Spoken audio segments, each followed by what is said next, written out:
এইটা যদি একটু সামান্য না বলা যায় আবার অনেক মোল্লা মুলিশা আমার পিছনে লেগে যাবে। শুনছেন না শুনেন? তাই এই একদম মেন পয়েন্টই একটু বলছি, ওয়াকাফ বাঁচাবার উপায় আছে আছে আছে।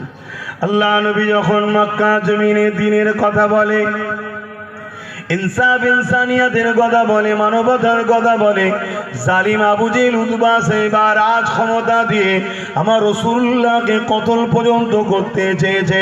একদিন নবী বাড়ির ফাঁকে হুজরা মুবারককে 40 জন আবু জেহেল বাহিনী পাঠালো, তার ফোর্স পাঠালো, 40 জন মিলে ঘিরে ফেললো। আমার রাসূলুল্লাহকে শহীদ করে দেবে, কতল করে দেবে। আল্লাহ পাকের হুকুমে আমার নবী পাক রওনা দিয়ে দিলেন। এমন করে রওনা দিয়ে মদিনায় চলে গেলে।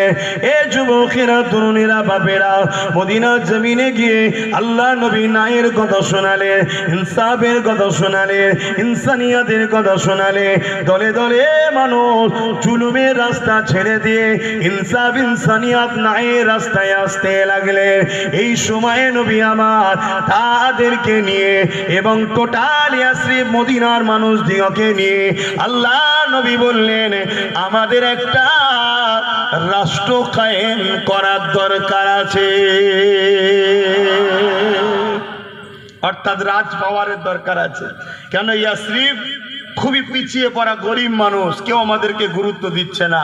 নবী যে সময় বলছে ওই সময় মদিনায় সংখ্যা গুরু হলো ইহুদি। সংখ্যা গুরু কারা? ইহুদি। 70% ইহুদি ছিল মদিনায়।